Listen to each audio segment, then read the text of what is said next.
vous le dis tout de suite. Ok, donc on est là ce matin comme hier à 6 pour commencer. Enfin, à cette heure-ci, hier, il y avait quand même un peu plus de monde déjà. Ouais, Mais bon, c'est c'est pas très grave, peu importe le nombre. C'était prévu. Mais là, on est dimanche matin. Ouais. Après la soirée, donc deuxième café Steampunk de l'Eurosteamcon Paris 2013. Je vous annonce je suis en train d'enregistrer Ok, super. les petits Nos commentaires. les petits commentaires de chacun. Voilà, comme j'expliquais tout à l'heure en off, l'idée de ces cafés steampunk n'est pas forcément c'est plutôt de la discussion. C'est pas forcément, on va pas forcément tirer des vérités, mais l'idée c'est quand même d'avancer un peu dans notre compréhension du mouvement, ou ne serait-ce que dans notre approche du mouvement. Hier, on a parlé du punk dans le steampunk, c'était super intéressant. Je suis assez d'accord. Voilà. Moi, je vais me présenter. Je suis donc Arthur Morgan. Je suis cofondateur de French Steampunk. J'occupe aussi la fonction de rédac chef pour le site frenchsteampunk.fr. Bonjour. Bonjour. Et la page Bonjour Arthur Morgan. et la page réclame. J'ai coécrit, sorti au mois de juin, un guide avec Étienne Barillet Ah, oui. qui s'appelle le guide Steampunk. Voilà. D'accord. Je vous recommande chaudement si vous ne l'avez pas lu. Et tac, ça commence à arriver. Et voilà. Dès qu'on commence, on commence à l'instant. Et donc voilà. C'est l'ancien orange. Et donc quand on arrive, le serrage de main, les bises. Encore une fois, je remercie Thibaut, Icarius et la Steam Rocket de m'avoir proposé d'animer ces échanges. C'était avec un grand plaisir. On va peut-être faire un petit tour de table. Donc Thibaut, Voilà. tu peux te présenter 5 minutes. Thibaut Icarius, moi, donc je suis cofondateur de la Steam Rocket et je fais des trucs. On organise des choses, on fait des petits événements, on va C'est dire. super précis. Ouais, Voilà, on fait non, des mais c'est choses. bon, Très bien. il est tôt. Il est On est 11h. C'est après la soirée, il est 11h et voilà. Bref, donc la Steam Rocket, on organise des événements divers et variés et on essaye d'apporter du bonheur aux gens, on essaie de leur vendre du rêve. Voilà, c'est sûr. C'est n'importe quoi. Alors, il faut que je me présente. Ouais, rapidement. Ouais, juste deux, trois Bonjour, minutes. je m'appelle Jean-Baptiste. Bonjour. J'essaie d'arrêter le steampunk, mais c'est très dur. Bonjour Jean-Baptiste. Lisbeth Loveloyd, donc je suis créatrice de vêtements où je me base sur un univers victorien japonais, donc forcément ça fait du steam. Et puis on peut trouver mes créas sur la page Facebook Lady Lisbeth Loveloyd. Voilà. Qu'on mettra sur la page du podcast. Ouais. Et je te filerai des cartes. Voilà. Une, ça me suffira. Donc moi, c'est Jean-Charles, mon pseudo, c'est le 15e docteur. Sinon, je suis créateur de site, je suis geekarts.fr, voilà. Ma base de données aussi. Donc, C'est ces petits espaces pub. voilà, c'est créer votre univers en ligne, geekarts.fr. Bonjour. Cool. Moi, je m'appelle Dio, je suis portugais, je suis le colocataire de Jean-Charles. Je sais plus, ouais, je connais pas trop le mouvement, mais bon, je trouve ça peut être intéressant. Bon. Bonjour. Pardon. Excuse-moi. Ouais, désolé. Bienvenue. Merci. Bonjour, moi je m'appelle Alexandre, du coup je suis vaporiste depuis un peu plus d'1 an. Là je m'intéresse au steampunk sur plusieurs aspects, que ce soit au costume, au niveau culturel. Voilà. Ok. C'est un peu réunion de... Ça fait un peu les vaporistes anonymes. Les vaporistes anonymes. Ouais, il dit un peu plus d'un an, je tiens le coup. Donc la thématique de ce matin est sobrement appelée culture ou esthétique. L'idée c'est pas de mettre la culture ou l'esthétique l'un contre l'autre, mais c'est d'essayer de savoir s'il y a vraiment des traits culturels qui puissent, on va dire, rassembler, résumer le mouvement, ou alors si c'est juste un aspect esthétique. En même temps, l'aspect l'esthétique, c'est... Est-ce que cet aspect esthétique n'est pas la chose la plus prédominante dans notre Voilà, mouvement? en général, l'un va avec l'autre. c'est vrai que je travaille, de mon expérience, je travaille sur du japonais. Mais comme j'habite en Bretagne, je travaille aussi sur du costume breton. Ouais. Il y a toujours les détails qui tuent, donc c'est de la culture, mais en même temps de l'esthétique. Tu vois, tu peux pas te dire que telle broderie ira bien sur tel costume parce que ça fait joli. Tu peux pas te dire que ça. Tu te dis, pourquoi cette broderie?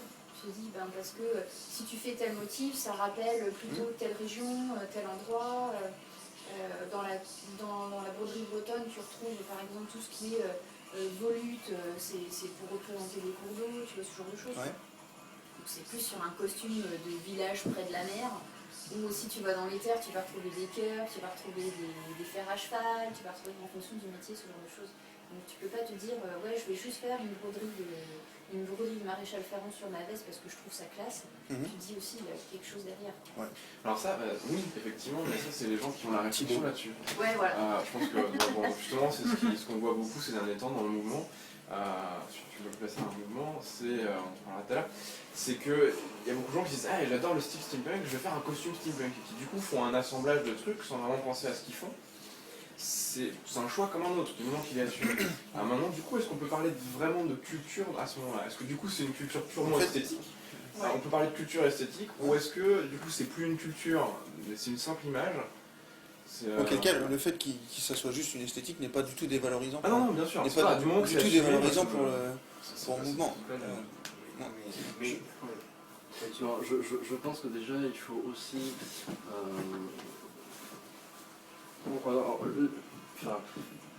le steampunk, je vois vraiment comme un gros iceberg dont la partie immergée est effectivement les rassemblements en costume, etc. Mais c'est une pratique du steampunk parmi tant d'autres. On peut, enfin,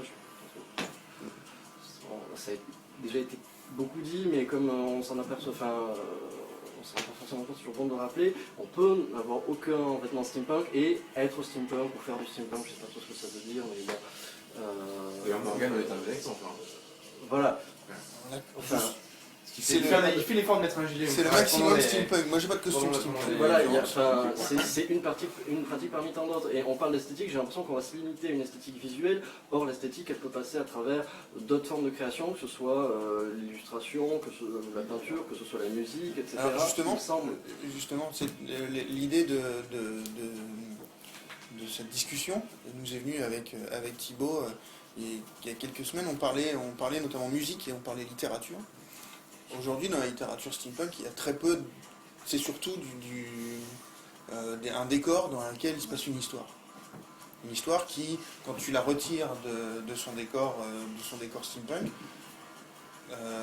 pourrait être appliquée à n'importe quel autre univers. Donc, à part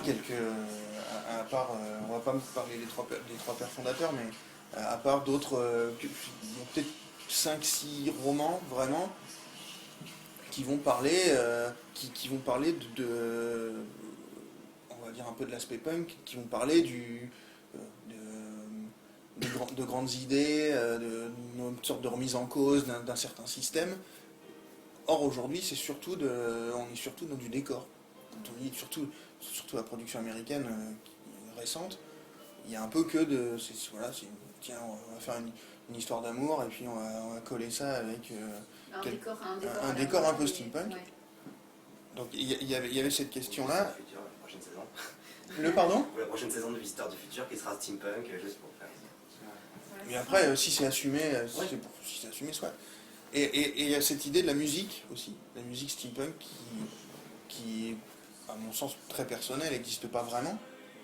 Je n'aimerais pas définir ce que c'est la musique steampunk. Moi non plus. Si on se limite à la définition du chanteur d'Abney Park, qui va dire que voilà, le steampunk, la musique steampunk, c'est une musique qui est créée par et à destination de la communauté. Voilà, on n'en sait pas plus sur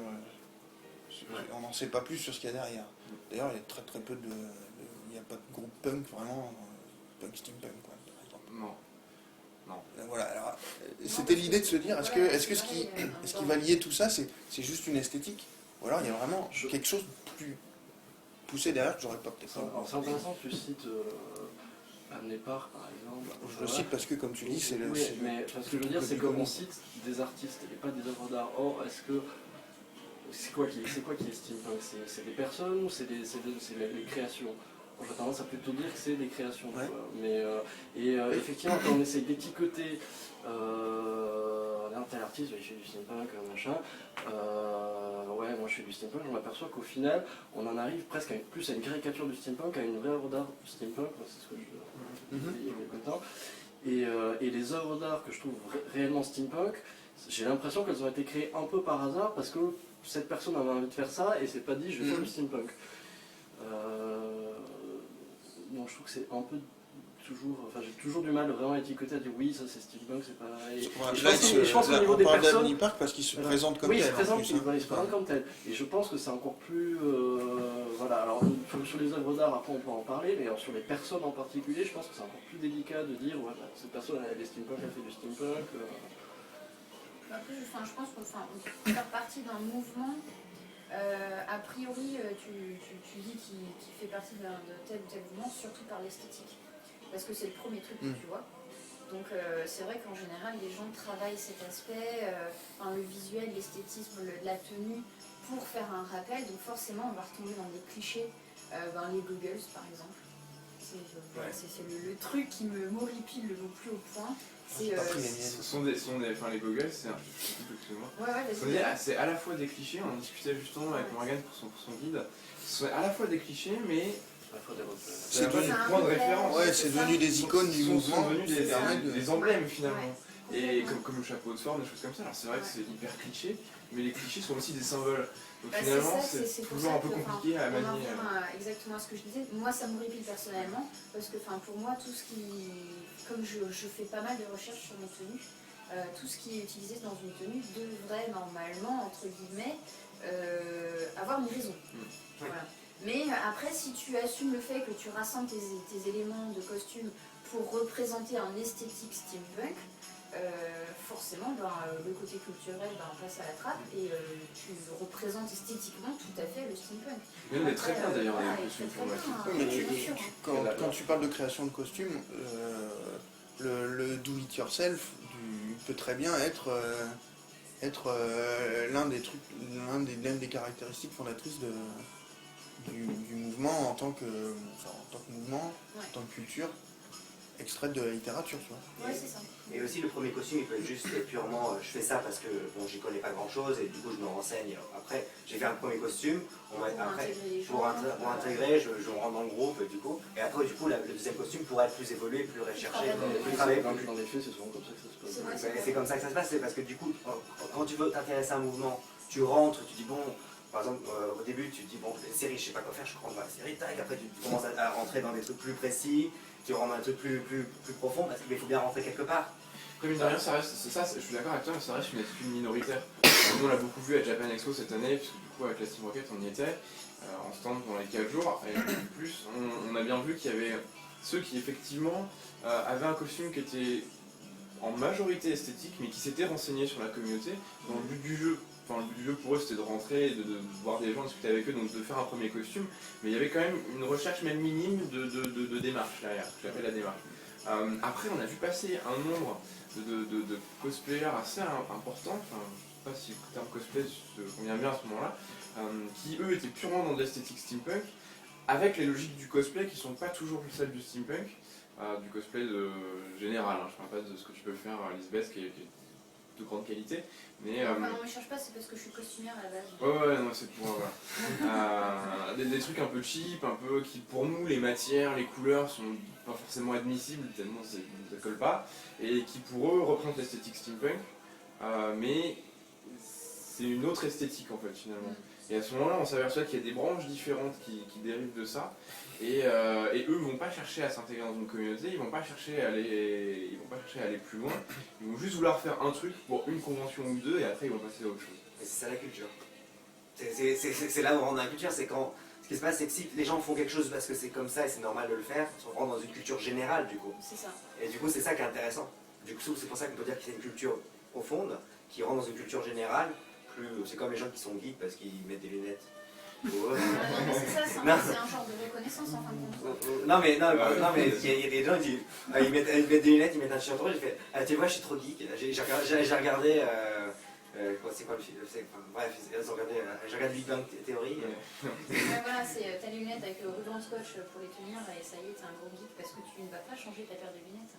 Voilà. Je pense que c'est le même. C'est un je cliché pense que aussi. les ventes de Vermeuth ont dû exploser ces dernières années. Je pense, ouais, tout à fait. Pour quelqu'un de myope, de très myope comme moi, c'est hyper frustrant de se dire putain c'est méga chiant de porter des lunettes, pourquoi tout le monde veut porter des Non, mais lunettes c'est ça, moi je suis super myope aussi. Moi aussi, mais moi j'aime pas mettre des lunettes, donc du coup j'en mets pas, mais je vois rien. C'est un choix. Oui, voilà. En l'occurrence, c'est bien cette définition de, enfin cette question de culture ou pas, parce que elle m'est venue aussi quand on discutait avec Morgane. J'ai discuté ce sujet-là avec une historienne de l'art assez versée dans ces sujets, qui me disait mais je peux pas dire que le steampunk est un mouvement culturel. Moi je lui demande pourquoi, parce que pour moi on est à fond dedans, et elle me dit c'est bien simple, c'est qu'un mouvement culturel est défini. Alors, effectivement. Voilà, c'est que elle m'a dit pour qu'un mouvement culturel soit accepté en tant que tel, il faut qu'il soit défini. Et le steampunk n'a pas de limite. Il n'a pas de limite claire, que ce soit. Pas défini, c'est ça qu'il Voilà. Il n'y a pas de manifeste, par Voilà, exemple. que ce soit Il y a de, pas un de manifeste. style ou de temps, c'est-à-dire qu'il y a un mouvement culturel réel doit être arrêté dans le temps guide du pour steampunk, pouvoir être appelé. Non, juste, on a passé justement dans le guide, on a bien fait attention de Et c'est pour ça ne qu'on pas se pose la limiter question, finalement, est-ce l'approche.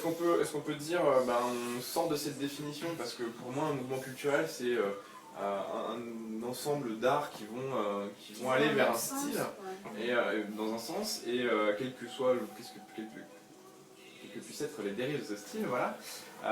Mais en aucun cas n'a besoin d'une limitation fixée. Mais de toute façon, Or, pour elle, en termes de sémantique et en termes d'étude de l'art, il faut absolument que ce soit fixé. mais pour que ça soit fixé, que ça soit terminé, il faut qu'il attende peut-être 50, 100 ans. C'est ça? Voilà, Peut-être Pas forcément, parce qu'il y a plein de courants artistiques qui étaient Oui, mais- conscients d'appartenir à ce mouvement, Oui, mais par exemple, mouvement artistique avec par un exemple, manifeste. le mouvement baroque. Le mouvement baroque, il y a des gens qui font encore du baroque, mais le mouvement baroque, c'était à une époque, c'était très populaire. Donc peut-être qu'on est dans la période très populaire du steampunk, ou peut-être de la genèse.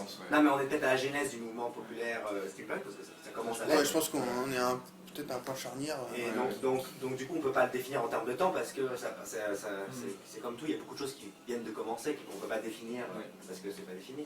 Alors, ce qui est marrant, c'est que même au niveau du baroque, on se basait quand même sur il y avait des traités, une esthétique particulière, justement. C'est peut-être ça. Tu veux dire qu'il y a le guide baroque? Non, mais voilà, Et je veux c'est dire- ça le traité. Je veux dire, Le traité, c'est peut-être toi qui l'as écrit. non, mais Mais quand sans tu t'en l'auras rendre lu, tu verras que, Non, mais sans t'en rendre compte. que les contours du guide sont assez flous aussi au niveau de. Peut-être tu l'as rentré sans t'en Au rendre niveau compte. on verra, j'espère. Qui c'est qu'il a lu le guide? Pas du tout. Alors moi je dois admettre que j'ai lu quelques interviews sur la fin, mais Celle de Thibaut, hein, forcément, bravo. pas que, mais que j'ai pas lu dans l'intégralité par contre. Je vous recommande, hein, pour ceux qui l'ont pas lu, vraiment. Ne serait-ce Moi qu'en- aussi, moi je veux ouais, dire. ne serait-ce qu'en on commande à fond. ne serait-ce qu'en termes d'idées de lecture et d'ouverture d'esprit, c'est super intéressant. Vraiment, ça vaut le coup, il coûte pas bien cher en plus, et j'ai écrit dedans. Non, mais voilà. En plus, ce qui est intéressant, c'est qu'à l'origine, c'était donc de trois auteurs qui se sont tapés un délire et qui avaient surtout bu un peu trop de bière. Enfin, ça commence toujours comme ça, hein, je te rassure. Beaucoup de choses commencent comme ça, effectivement. Et donc, ils sont même aujourd'hui tous étonnés de l'ampleur que ça a pris de leur petite réunion en Californie à boire des pichets de bière. Et, alors du coup, même ces trois livres qui n'ont potentiellement rien à voir entre eux, quand on lit Les Voix d'Anubis et quand on compare aux Machines Infernales juste à côté, enfin, il n'y a rien à voir et pourtant tu te dis, ah ouais, il y a une idée, quoi, il y a une idée derrière. Général qui fait que... On en est tellement là que ce qu'on pourrait appeler des intégristes du steam considèrent que par exemple Les Voix d'Anubis, c'est pas du steampunk parce que parce qu'il n'y a pas de machine, parce qu'il n'y a pas de machine à vapeur en l'occurrence. Bon, moi, dans les quelques soirées où je suis allé, j'ai pas vu beaucoup non plus de machines à vapeur, hein, mais voilà, tu vois, il y a ces trois, il y a cette base un peu bancale, il n'y a pas de manifeste. Ils ont essayé, mais effectivement, tout de suite c'est réducteur, et surtout chacun vient au steampunk par son prisme. Des choses que moi je mettrais dans le steampunk, des bouquins de Pével, Les Enchantements d'Ambremer, où il n'y a aucune machine, c'est du 19e un peu, enfin, c'est du 19e fantastique avec des dragons, des trucs comme ça. 18e. Ouais, voilà, c'est un mix d'époque avec en même temps de la SF et de l'alternative. Fantasy et du... voilà, pour moi pourtant, Tout ce qui est pour moi, tout ce qui est anachronisme, en soi, en termes de style d'écriture, Ah ouais, non, mais c'est ça. on rentre dans du steampunk aussi. Complètement. Donc après, moi, je rends Doctor Who dans du steampunk, il y en a qui disent non, pourtant sur la page, il est rentré, il est sur la page de steampunk, il est marqué Doctor Who, c'est la première référence C'est ça. sur la page... de Wikipédia. Ah, attends, on va la changer tout de suite. Ah oui, c'est vrai, c'est la première référence. Ah ouais.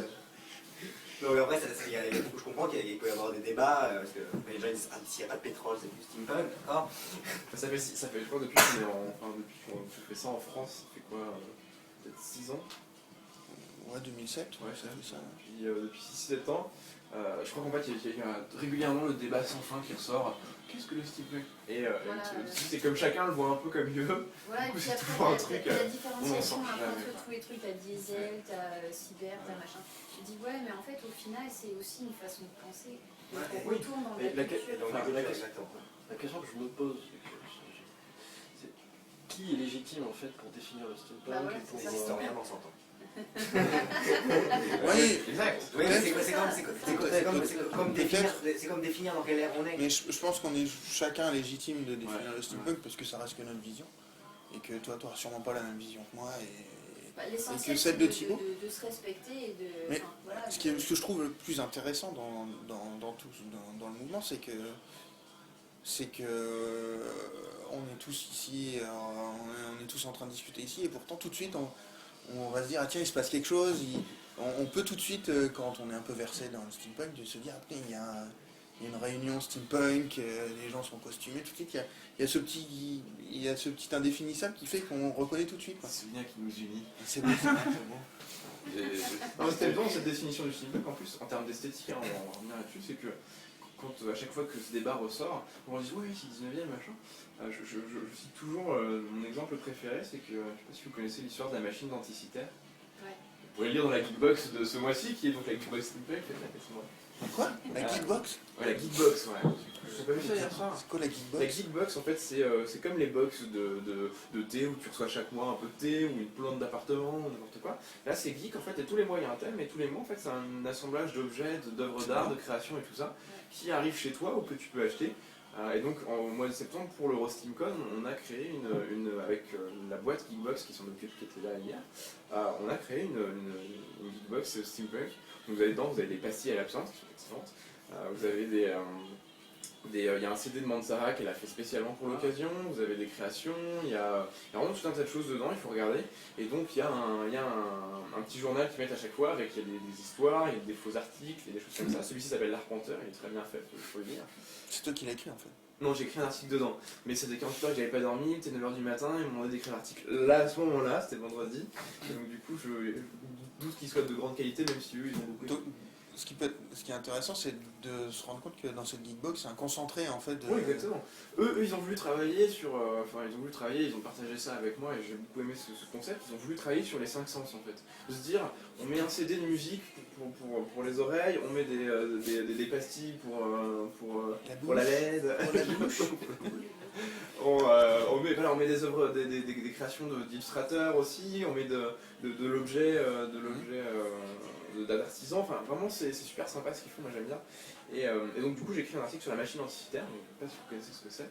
La machine anticitaire c'est des pêcheurs d'éponges en fait qui en 1900 à peu près sont retrouvés pris dans une tempête en Grèce. Et donc ils se sont arrêtés près d'une petite île qui s'appelle Anticitaire. Ils sont restés là quelques jours, 3 de mémoire, et à un moment il y a eu une accalmie et les pêcheurs d'éponges sont dit tiens on va plonger là, on sait pas pourquoi. Le plongeur est descendu et est remonté un peu après avec une statue dans sa main et je sais plus ce que c'était, un autre truc en bronze, et il fait j'ai vu des hommes nus et des chevaux. Voilà, donc l'histoire rigolote, ça s'arrête là, ils repartent parce qu'ils allaient livrer des éponges en Afrique du Nord, et quand ils sont revenus à l'automne, ils ont prévenu le gouvernement grec y est allé avec des marines de guerre, parce qu'à ce moment-là cette zone était un peu, ça se battait un peu avec les Turcs pour savoir à qui ce serait. Et ils ont plongé, ils ont découvert une épave avec plein de trésors, donc des statues, des objets en bronze, vraiment énormément de choses. Donc c'était vraiment une épave grecque de trésors qui datait du 1er ou 2e siècle avant Jésus-Christ. Et à l'intérieur, ils ont trouvé plein de pièces de rouage en fait. Il y en a, pour l'instant, ils en ont trouvé 84, mais il en manque encore. Et en fait, ces pièces de rouage permettent de reconstituer une machine entière, qui est à peu près haute, fait 30 cm de haut, avec un cadre en bois. Et ce qui est hyper intéressant, c'est qu'il y avait le mode d'emploi et à quoi ça servait, d'écriture en grec, voilà.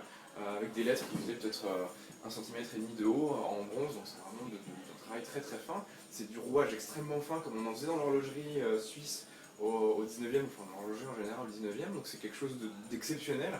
C'est vraiment un trésor de l'humanité. Et en fait, il y a une équipe pluridisciplinaire grecque qui s'en occupe depuis des années maintenant. Et j'ai eu la chance de voir en vernissage avec des horlogers suisses qui ont travaillé sur la question. Ils expliquaient qu'en fait c'était une machine qui était incroyable parce qu'elle permettait de calculer les lunaisons, les éclipses de lune et de soleil, la position du soleil dans le ciel, la position de la lune dans le ciel, et qui prennent en compte les irrégularités de la chose. C'est-à-dire qu'en fait c'est pas un cycle fixe, c'est des choses qui sont légèrement décalées des fois et tout ça, qui sont extrêmement difficiles à calculer, et cette machine pouvait le calculer. Je vous parle du 2e siècle avant Jésus-Christ, c'est la Grèce antique. J'ai lu ça, c'est le premier ordinateur. Exactement, c'est considéré comme le premier calculateur du monde, et c'est complètement démentiel. C'est une technologie que nous, on n'atteindra pas avant facilement les automates turcs du 15e ou du 16e. Donc c'est quelque chose qui est vraiment un trésor de l'humanité. Personne ne sait d'où ça provenait, qui l'a construit, pourquoi, comment. On estime aujourd'hui, la théorie la plus couramment admise, c'est que ça viendrait de Syracuse, où vivaient les descendants d'Archimède à ce moment-là, et que c'est grâce à son enseignement et à leurs travaux qu'ils aient pu monter une machine comme ça. Elle est citée, une machine similaire est citée chez 2 écrivains, 2 historiens gréco-romains, mais on n'en sait vraiment pas plus, on ne sait pas s'il y avait d'autres machines, et c'est la seule qui existe. Et quand on la voit, une reconstitution qui a été faite par les Suisses, les horlogers suisses les meilleurs du monde ont mis 3 ans avant d'arriver à retrouver le système de calcul. 3 ans de travail acharné, c'est colossal pour un horloger suisse qui finalement connaissent tout sur le bout des doigts, et les gars expliquaient, on est obligé de désapprendre ce qu'on savait faire. Et en fait, quand on voit la machine, c'est vraiment, ça ressemble à du steampunk, c'est vraiment, en termes d'esthétique, c'est des rouages, c'est de l'horlogerie comme on en connaît au 19e, et du coup c'est assez impressionnant. Et finalement c'est une inspiration qui peut être steampunk, il y a une esthétique qu'on pourrait qualifier de steampunk, et pourtant c'est du grec antique. Donc pour moi, c'est pas une imitation. Alors le cœur du steampunk va être dans le 19e, mais l'inspiration peut venir de partout. Ça s'étend largement au-delà. Complètement. Au niveau de l'aspect esthétique, je pense qu'on peut puiser partout, et n'importe quand surtout. Parce que, et c'est vrai que pour moi, c'est juste parce que j'ai un attrait particulier pour l'ère victorienne que je me suis basée là-dessus. Mais quand on voit que la majorité des gens sont des lords ou des ladies de l'Angleterre victorienne, voilà, je dis mais c'est juste parce que vous aimez beaucoup ce style. Ah mais non, mais c'est parce que c'est steampunk. D'accord, donc voilà, c'est devenu un genre de définition parce que la majorité des gens font ça. Ceci dit, après il faut savoir que n'importe quoi finalement peut rentrer dans le mouvement à partir du moment où ça colle à l'esthétique, où ça colle à la culture, et ben voilà. Il y a une espèce d'uchronie aussi, on avait des projets comme ça, qui sont un peu le nombre de projets qu'on met de côté, qu'on fera un jour comme ça. De se dire ça pourrait être super rigolo si on faisait du gaulois steampunk par exemple. Ouais. L'idée ce serait que les Gaulois ont repoussé les Romains à la conquête de la Gaule sans rester dans leur truc, on gardait une partie de leur style et de leur esprit et on continuait à évoluer comme ça jusqu'à la période steampunk. Et de faire un gros délire comme ça pour montrer qu'en fait les inspirations étaient vraiment multiples et qu'on arrivait à... Voilà. Bon, en l'occurrence c'est très capillotracté, il faut y aller. Mais parce qu'à un moment donné tu peux plus trop avancer dans le temps. Voilà. Tu peux, mais il faut faire un travail de conservation culturelle et d'esprit qui est extrêmement difficile. Ouais. Mais bon, en tirant un peu le truc, on peut y arriver. Là, à mon sens, on parle quand même plus d'une démarche qui est soit celle de l'Uchronie ou de... j'ai perdu le terme. Je sais plus ce que je voulais dire. Non. Ou du rétrofuturisme, voilà. Mais et plus vraiment dans le steampunk. La question c'est à partir de quel moment c'est juste une uchronie, juste du rétrofuturisme, et à quel moment ça devient du steampunk en fait. C'est pas Voilà. évident. C'est donc le sujet du prochain café steampunk. Pour moi, je rentre le rétrofuturisme dans le steampunk en soi. Mais il y a Mais pas pour- Non, c'est Ah, pour moi- l'inverse, hein, ce serait Ah. plutôt le steampunk qui Oui, ouais. Oui, Pour moi. mais ça se trouve, le steampunk, tu sais, vu que tu rentres ça avec en moins 54 avant Jésus-Christ avec le machin là, je me rappelle, c'était ça. J'avais une machine anticitaire. D'anticitaire, j'avais. Et ben, ce qui se passe, ça se trouve, le steampunk, c'est un mouvement qui est là depuis des années, depuis tout le temps, et c'est juste qu'il a été défini avec steampunk il y a. Alors, Ouais, c'est c'est ça, dans qui est- l'humanité. c'est ça qui est intéressant, parce qu'on a eu cette discussion avec Utello hier, qui lui il considérait que Jules Verne c'était du steampunk déjà. Oui, Ouais. bah, totalement. Bah non, parce Or c'est que- pas rétro-futuriste. Alors Oui, que ouais. pour moi Jules Verne c'est un mec qui faisait de la science-fiction au 19e siècle, donc il faisait de la SF avec les moyens, les connaissances qu'il avait. Oui, mais du coup, Pourtant, tout ce qu'on va faire de Jules Verne, ça sera du steampunk. En fait, Bah, aujourd'hui, Voilà, Voilà. au jour d'aujourd'hui, c'est vrai que, comme on est avancé dans le temps, on peut qualifier ça Toi aussi. de rétrofuturisme, mais à son époque, c'est vrai que Jules Verne faisait de l'anticipation, mais avec sa technologie en fait est partie d'un autre côté que la réalité, et ce qui fait que du coup, à mon sens, hein, le steampunk aujourd'hui suit plus la voie de Jules Verne que la voie réelle. Jules Verne et Wells. Mais Jules Verne, finalement, pas tant que ça, parce qu'on s'aperçoit qu'il y a beaucoup de choses qu'il a inventées, même si bon, c'est pas tout à fait fait comme ça, qui finalement se sont faites. Enfin, le fait d'envoyer une fusée sur la Lune, d'avoir des gros Oui, sous-marins c'est de ça, combat et C'est pour ça que du fusils, coup, Jules c'est- Verne est venu, c'est de l'anticipation. Ouais. Mais seulement, c'est un peu les moyens technologiques ont été différents, quoi. Puisque, entre Jules temps Verne il voyait y a avec- eu une révolution Voilà, il y a industrielle eu en une plus. révolution industrielle en plus qu'il n'avait pas du tout imaginé. Et ce qui fait que, voilà, c'est en même temps, oui, c'est sûr, il est fait avec ses connaissances. Et quand on voit qu'au jour d'aujourd'hui, le steampunk se base sur les connaissances qu'on avait à une certaine époque, pour évoluer, finalement, on retourne forcément sur du Jules Verne ou du Wells, quoi. Parce qu'on fait abstraction totale de toutes les nouveautés qu'on a pu développer. Et tout ce qui est électronique, en général, dans Steam, on n'en voit pas. Ou alors très peu. Et c'est vrai que Je pense qu'on occulte juste la révolution, c'est les ça. révolutions électricité. Ouais. Mais dans plein de récits steampunk, il y a des ordinateurs qui marchent à la vapeur. Donc toute la techno qu'on a aujourd'hui, elle est présente. Elle est présente, mais d'une manière différente, du coup, avec des matériaux différents. Oui, oui. C'est C'est pas ce qui toujours, fait, parce que voilà. quand on voit un manga comme City Hall, par Ouais, exemple, ouais, ce c'est que j'ai- exactement Ah, ce C'est que ce que j'allais dire. c'est le bon exemple à la française, parce que je suis mal sur le fait. Le bon exemple à la française qui existe, c'est que finalement les gars, quand ils ont commencé à faire ça, Rémi Guérin et Guillaume Lapère, c'est un univers qui leur parlait, qu'ils avaient envie de traiter. Ils ont fait un univers steampunk. On ne sait pas tellement si c'est futuriste ou pas, Ouais. mais les mecs ils ont des tablettes, comme le papier est interdit. Dans cette histoire, ils ont des tablettes, ils ont des ordinateurs qui fonctionnent à l'électricité, enfin tout fonctionne super bien comme ça et c'est ultra moderne. Et pourtant, dans l'esthétique et même dans la réflexion, Si ça marche à l'électricité, est-ce que c'est du steampunk? On est à fond Ce qui se dedans. passe, c'est que ça dépend comment l'électricité est créée. Si c'est créé avec Avec une machine à vapeur derrière. Pas bête. ça va commencer tordu après. Non mais steampunk Mais pour moi ouais. c'est quand il y a pas, c'est sans la création. Pour moi c'est quand il n'y a pas d'essence, pas de pétrole. Pas de pétrole, pas de nucléaire. Pas de pétrole, pas de nucléaire. Donc après, si on fait bouillir de l'eau et que ça fait tourner un moulin, ça peut faire de l'électricité, hein, c'est pas très compliqué. Donc City Hall. Je te sens pas con. Je te sens pas con. Non, mais ça. Voilà, non, Ah oui, mais effectivement, on va arriver on va entrer dans la définition. voilà, qu'est-ce que c'est? Alors, le steampunk, la steampunk, le machin, Ouais, voilà, le c'est ça, dieselpunk, le c'est- truc. Ouais, ouais, Est-ce que c'est vraiment des questions d'énergie Bah il y a de ça aussi. Ouais, je sais pas si on peut le limiter à ça. quoi. Bah, non, je le limite pas, mais c'est ça.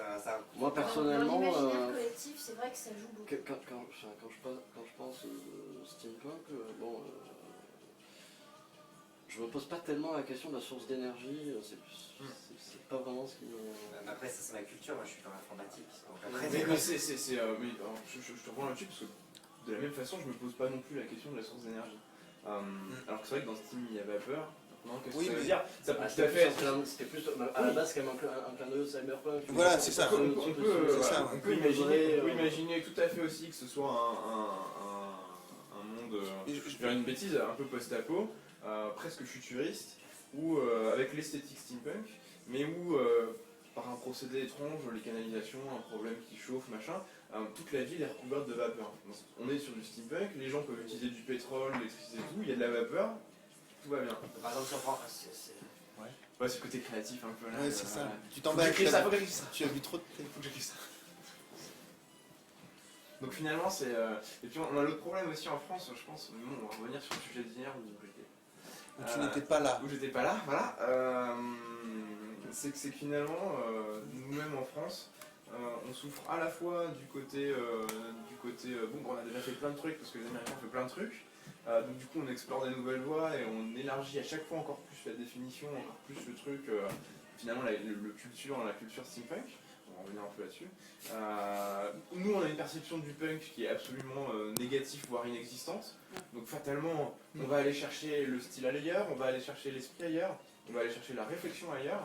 Et côté Steam, du coup, comme on a tellement élargi, on ne s'est plus limité uniquement au canal vapeur. Il y en a qui font du Tesla punk qui va être beaucoup sur l'électricité, d'autres qui vont faire du clock punk qui va être d'inspiration plus horlogerie 17e, 18e. Et au final, tout ça peut être du steampunk. Même le diesel punk est considéré comme un sous-genre du steampunk. Et finalement, c'est un peu à chacun aussi de voir son truc. Et à chaque fois que quelqu'un a une nouvelle idée, la culture steampunk elle grossit. Et forcément, je me demande où est-ce que ça va s'arrêter. Mais après, il y a des gens qui font du steampunk sans le savoir. J'ai un ami qui s'appelle Jean-Claude Amaca, il s'habille comme toi quasiment tous les jours. Mais normal, hein, pour lui c'est normal, c'est comme ça qu'il fait de la musique, enfin il est écrivain de musique classique, enfin c'est son truc. Et il a réécrit des trucs, enfin bref, c'est très fort en musique et ça. Mais je suis sûr que il sait pas ce que c'est le steampunk. Alors que il viendrait une convention habillé normal, on lui dirait qu'il a le meilleur costume.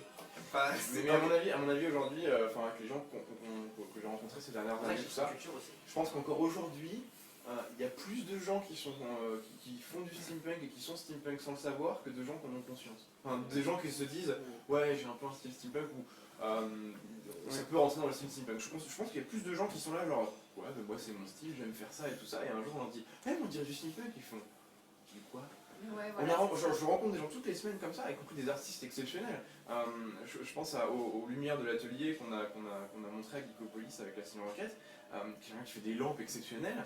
On voit ces lampes, elles sont sublimes, vraiment, c'est des belles lampes steampunk incroyables. Et un jour on l'a dit, waouh, c'est génial, tu fais des lampes steampunk. Il a dit des lampes steam quoi? Et il a adoré le style, le truc, parce que pour lui c'est. Donc c'est une culture. Moi j'ai deux anecdotes. Voilà.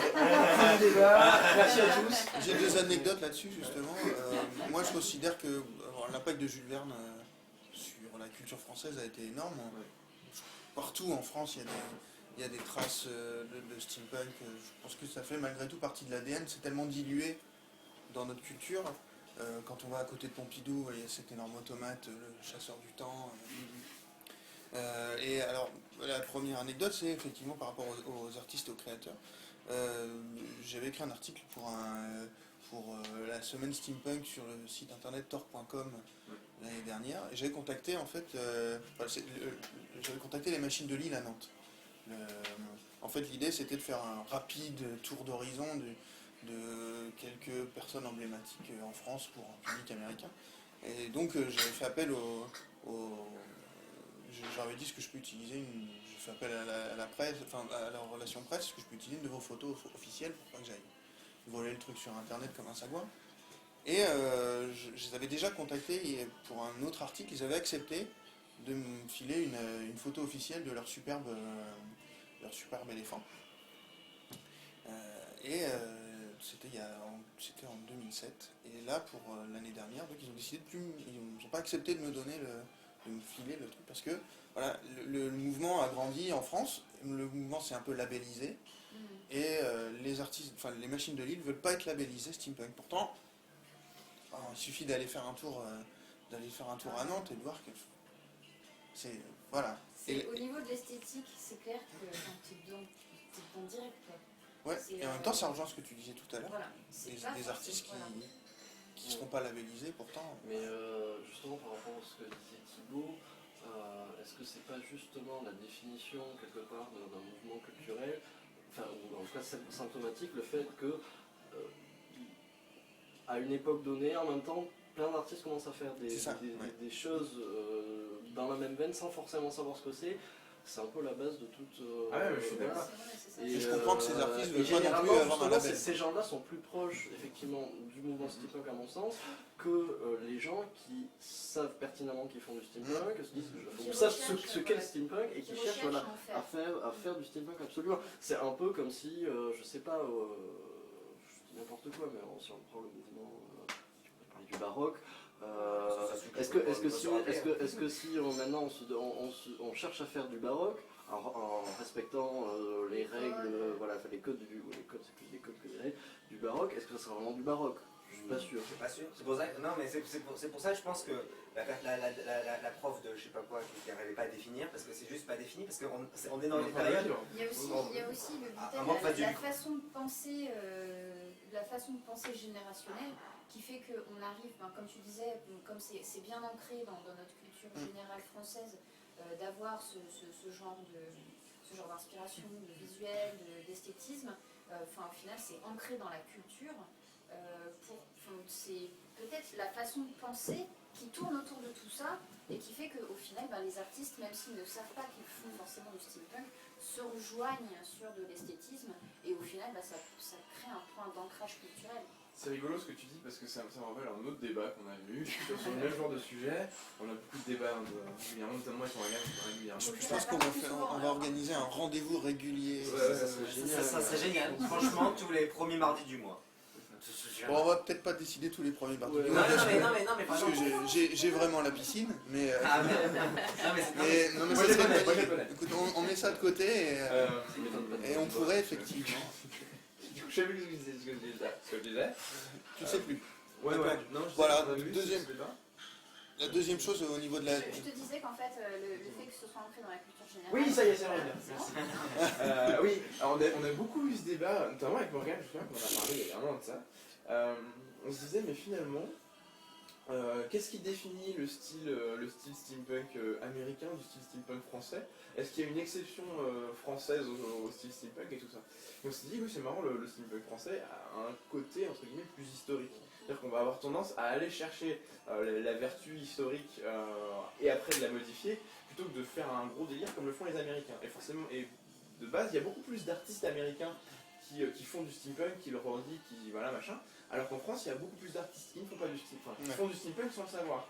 Et c'est là où je rejoins ce que tu disais, c'est que finalement en France, on est tellement pétri par cette période-là. Je veux dire, combien d'entre nous sont arrivés dans ce milieu en disant oh ouais, j'avais les Jules Verne dans la bibliothèque familiale, je suis tout petit et je connaissais un C'est pour ça que sur le forum, t'as tout le temps plus 1, plus 1, plus 1, parce que c'est tellement.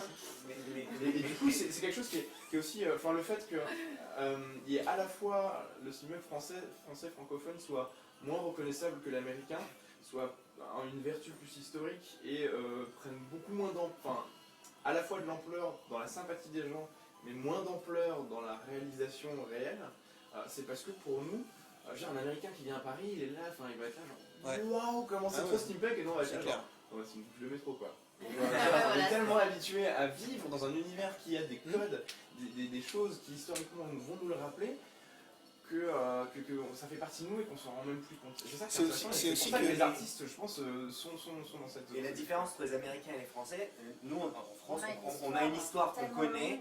Les Français en général, même les illettrés connaissent leur histoire de base. Non mais c'est vrai. Je suis pas sûr que non mais tu on peut parler de. Non mais je pense que. Oui, c'est vrai. Après, effectivement. Et les Américains connaissent pas la plupart ne connaissent pas leur histoire à part la guerre de sécession. Ils savent plus ou moins que ça a eu lieu.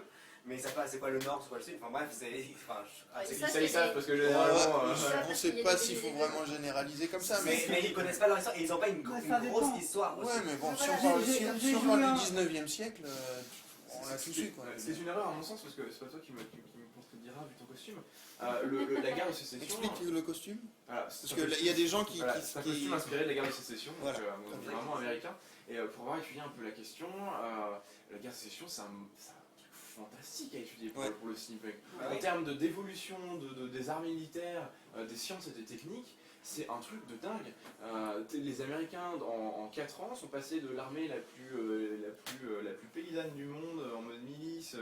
Quand ils ont commencé la guerre de sécession, en fait, les Anglais et les Français se sont barrés avec les cartes et eux, ils se sont retrouvés, on a des armées, on n'a pas d'uniforme, on n'a pas d'armes, on n'a pas de ravitaillement, on n'a pas de cartes, on va partir dans la campagne, on verra bien si on tombe les uns sur les autres. Ce qui s'est passé au début, les premières batailles, c'était ça, genre, on est tombés les uns sur les autres, on s'est un peu mis sur la gueule et puis après on est reparti. C'est assez fou. Et en 4 ans, ils sont passés de rien du tout à la meilleure armée du monde, la mieux équipée, la mieux préparée, avec les techniques militaires de pointe qui vont préfigurer celle de la Première Guerre mondiale. Voilà, Première Guerre mondiale. Et avec un armement qui a fait un saut énorme.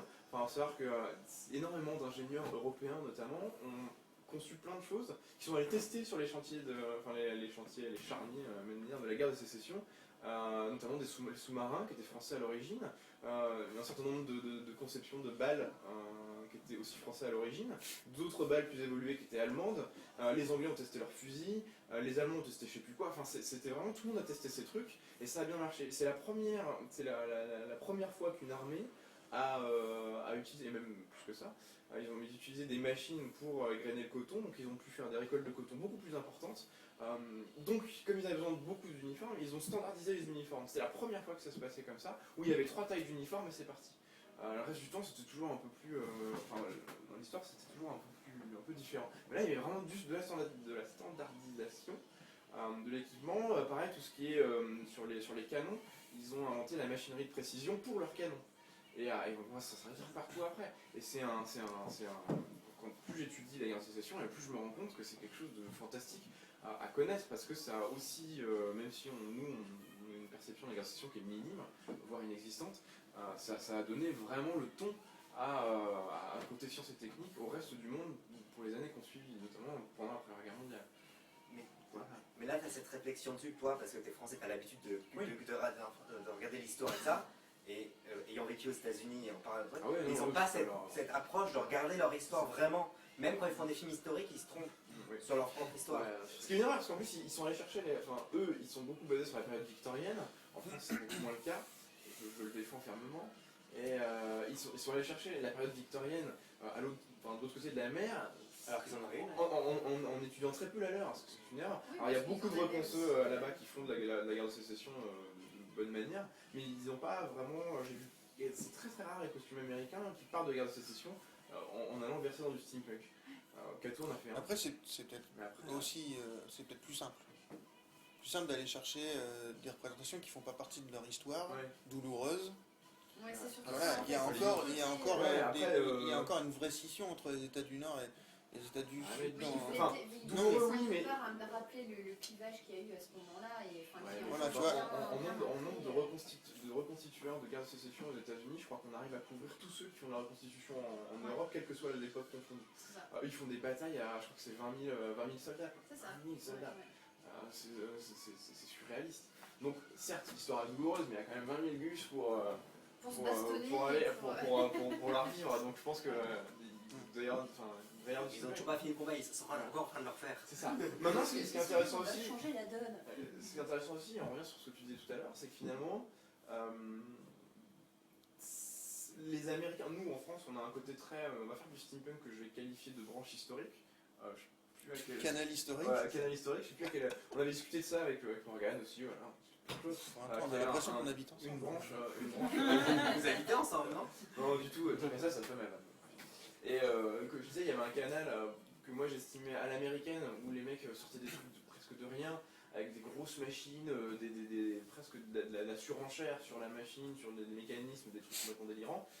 Il y avait un canal que j'estimais plus dark gothique, qui était issu de la vague gothique justement, qui était un steampunk très très sombre, avec des couleurs vraiment presque inexistantes, et voilà, qui est un style aussi, et un canal que j'estimais historique, qui est celui qui à mon avis est le majoritaire en France, où on va chercher l'histoire et on va en faire un truc différent.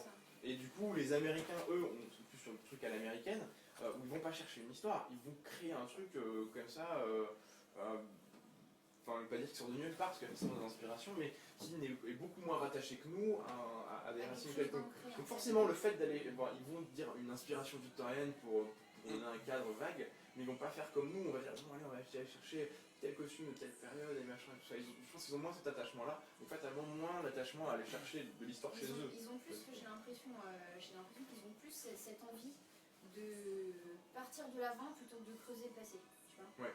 Donc du coup forcément dans leur manière de vivre, c'est tout le temps comme ça. Donc, dans leur manière de vivre, forcément quand ils veulent faire un truc, ils vont garder leurs habitudes et donc créer un nouveau truc plutôt que de chercher ce qui existe déjà. Du coup pour revenir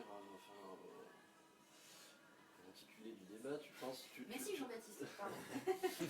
tu penses que le steampunk peut être esthétique ou culturel selon l'approche qu'on en a et que selon les pays effectivement ça serait je Non. veux dire parce que du coup Ouais. il me semble que ce que tu décris comme steampunk à l'américaine serait plus esthétique que culturel puisque n'allant pas rechercher dans des Pas nécessairement, je pense qu'ils vont pas chercher la même chose. D'accord. Nous, on va aller chercher de la racine, on va la modifier. Eux vont aller chercher justement do it yourself, beaucoup plus que nous en fait, beaucoup plus à créer des trucs délirants. Même si c'est délirant, c'est eux qui l'ont fait, quoi. Il y a un vrai côté, même si c'est pas eux qui l'ont fait, leur personnage l'a fait.